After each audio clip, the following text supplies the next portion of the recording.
So I was hoping to stream today on Odyssey, and I'm not streaming today on Odyssey because they couldn't get together like their welcome package until next week. So that's fine. If you don't know, Odyssey is sort of like a streaming front end for library, and it's sort of hard. People don't they had a they fucked up with their branding, and people don't really understand how Odyssey works, what's decentralized, what library is, how the library token plays into things. But the gist is that Odyssey is mostly centralized, but it relies kind of heavily on the library protocol, which is decentralized. So I've talked to people from there, and I have some hopes that they'll probably be safe to stream on for a while. And it's kind of like with Bat and the Brave browser. Like, yeah, they have their issues that kind of like makes them as faulty as a lot of like more mainstream alternatives. But those issues are just kind of like the realities of the world. And if you want to have a successful business in the year 2021, you have to kind of abide by certain restrictions. And because if you choose to ignore those realities, you end up completely fucked. And services that are completely fucked, for instance, would be Gab and Bitchute. And I don't have anything else to say about Gab that I didn't say last week.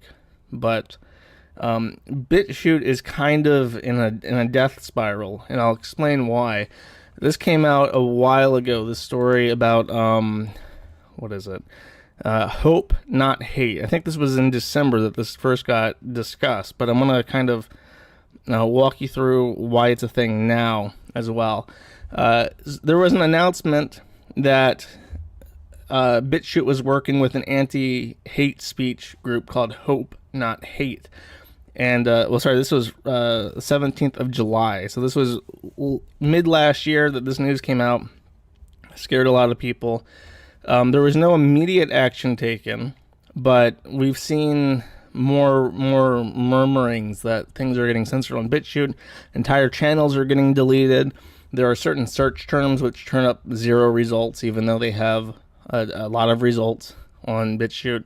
And it's just kind of like this weird, soft censorship that's creeping in. And if you don't remember, back when I was still friendly with Ralph, so quite a while ago, I was on the kill stream. He invited me to kind of ask questions to the guy who runs Bitchute. And I asked him, because he's British, I asked him about the hate speech laws in England and how he would intend to deal with the government or NGOs coming after him, which was an inevitability.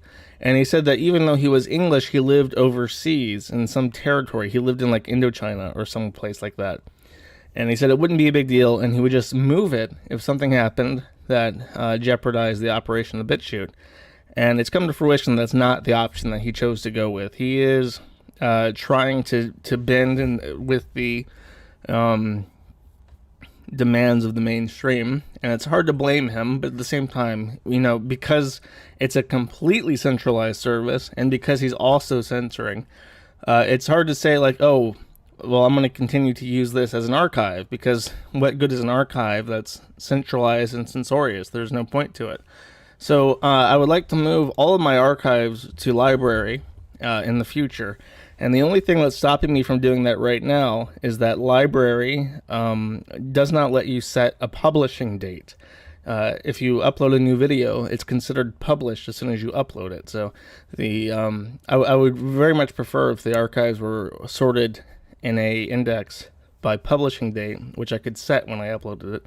And I'll probably pitch that to them, and hopefully they'll update the protocol to support such a thing, because that's really holding me back. But for right now, everything is still uploaded as an MP3 to the RSS feed, and it will be that way for some time. I'm also starting the practice of uploading my streams to the site manattheinternet.com for long-term storage. But I'm just going to give up on Bitchute entirely. I archive that to my website, manattheinternet.com. Unfortunately, I uploaded a broken copy, which only has the first minute. So if you're someone out there, because I posted the full intro on the Discord, if you happen to have that file, please email me because I would like it.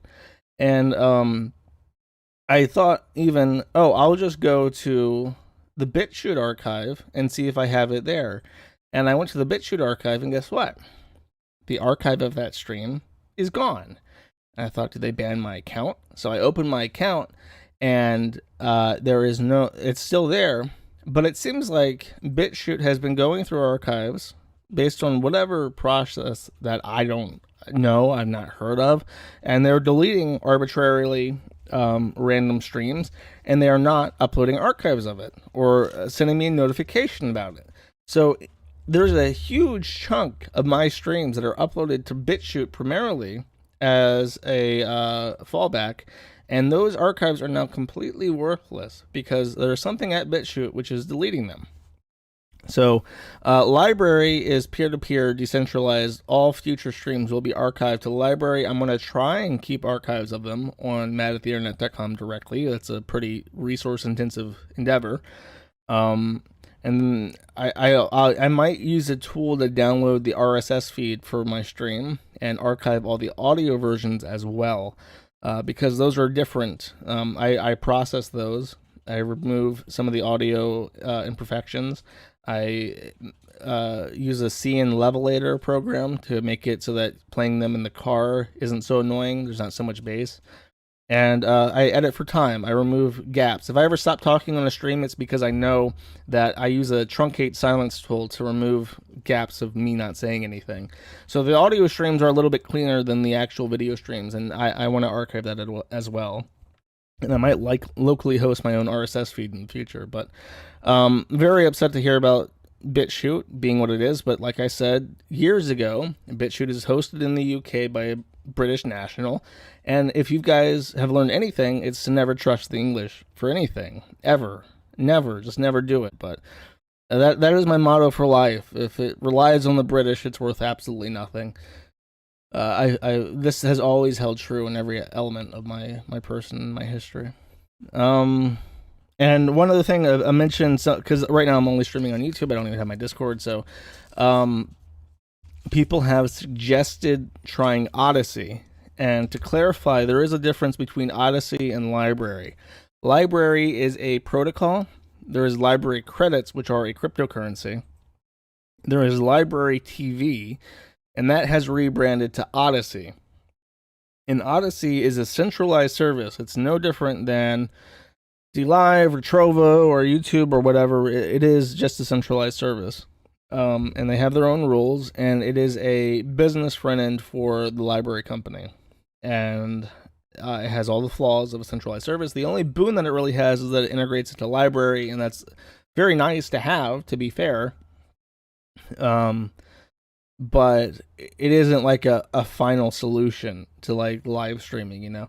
And a big concern that I have is that Xander, the guy who runs Bitwave, is a developer for Odysee, and he has developed the live streaming feature for Odysee. And he has done so in a way that during a live stream, if you open the HTML source code of the page and Control F bitwave.tv, you get like a dozen or so hits. So he's done it. He's basically just copied Bitwave over to Odysee and set that up in a very lazy way that exposes that it's just Bitwave. And I don't feel comfort. Like, I don't want his job.